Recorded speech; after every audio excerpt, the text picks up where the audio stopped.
In 2011, the world saw the images it wanted. Statues pulled down, green flags ripped away, rebels celebrating in the streets. The dictator was gone. The mission, we were told, was accomplished. But then the cameras moved on, and that's when the real story began. A story about what happens when you blow a state apart and don't have anything solid ready to replace it.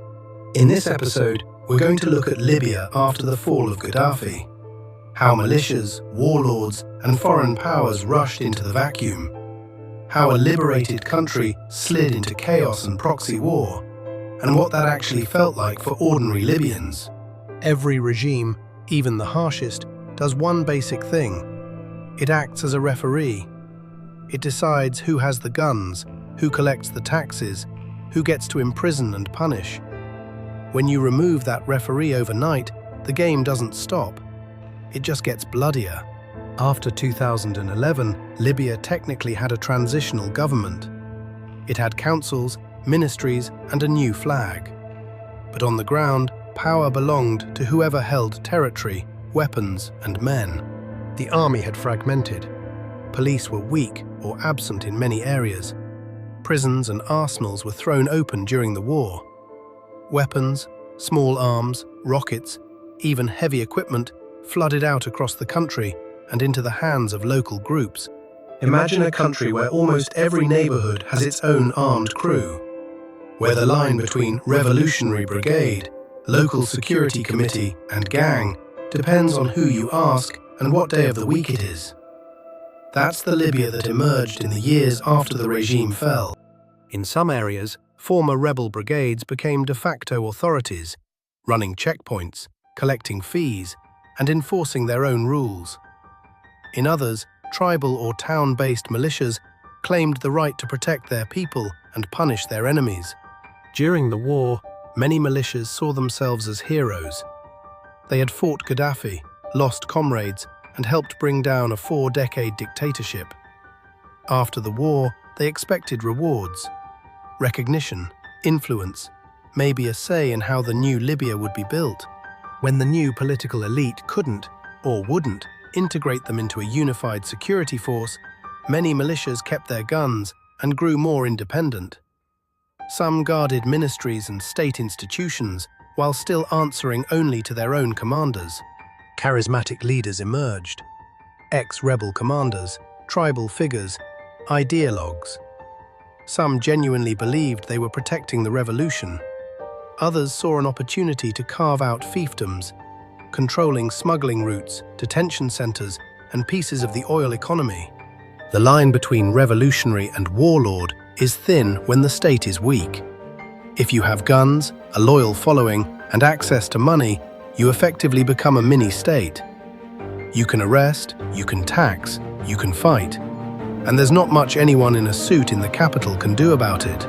In some cities, rival militias clashed for control of airports, ports, and key neighborhoods.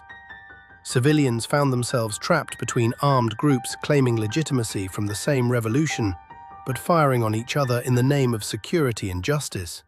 As the years went by, political divisions hardened. Disputes over elections, constitutions, and who truly represented the revolution turned into something more dangerous: competing governments. At different points, Libya effectively had two main centers of power, each claiming to be the legitimate government. One in the west, around Tripoli, another in the east, around Benghazi or other cities. Each had its own alliances with militias and military formations. On paper, these were political disputes. In reality, they were mapped onto armed coalitions. A vote in parliament could be backed or vetoed by a column of armed vehicles outside the door. Imagine trying to run a national budget, fix infrastructure, or run schools when half the country doesn't recognize your authority and has tanks to prove it. That's the practical meaning of two governments. It's not just a constitutional crisis, it's a recipe for endless low-level war. Libya's institutions, central bank, national oil company, key ministries, struggled to stay neutral or became contested. Oil terminals and pipelines turned into bargaining chips, shut down by one side to pressure the other. reopened as part of fragile deals. When a country is fractured, it becomes attractive to outsiders. Regional powers look at the map and see opportunity to block rivals, secure resources, or gain leverage. Libya was no exception. Different foreign states began backing different factions, sending money, weapons, and political support. Some framed their involvement as fighting terrorism. Others said they were protecting legitimate authorities. But the effect was the same. Local conflicts were amplified by external firepower. Drones, airstrikes, and foreign advisors appeared on Libyan soil and in Libyan skies, not as official armies of occupation, but as assistance to one side or another. War in Libya became a proxy contest inside a wider regional struggle. For Libyans, this meant that their civil war wasn't just their own anymore. A local militia might suddenly have better weapons because a foreign patron liked their politics. A ceasefire might hold or collapse depending on what was agreed in a faraway capital. And because foreign powers had their own agendas, they weren't always interested in a strong, united Libyan state. A weak, divided Libya with friendly clients can be easier to influence than a sovereign government that makes its own decisions. Behind all the acronyms, militias, and foreign plots, there are people trying to live, families navigating checkpoints, students trying to get to class, doctors working in hospitals that lose power when fighting cuts the lines. Currency crises and blockades made it hard for people to access their own money. Fuel shortages hit an oil-rich nation. Blackouts became normal. In some areas, kidnappings and extortion turned daily life into a constant negotiation with armed men. This is the real answer to the question, what replaces a regime? In Libya's case, the answer was uncertainty, fear, local strongmen instead of a distant dictator, foreign jets instead of foreign bases, and a generation growing up with no memory of a stable, unified state. Some Libyans still believe the fall of Gaddafi was necessary, that no future could be built on his rule. Others look at the years of chaos since and wonder whether the price of that change was too high, or whether it was deliberately raised by those who wanted Libya weak. What's clear is this: destroying a regime is easy compared to building something better. The bombs of 2011 toppled a government. They did not build a state.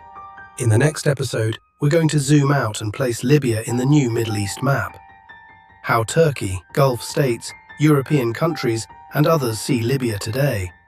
Why it remains a bargaining chip, a migration route, and a battlefield in conflicts that go far beyond its borders.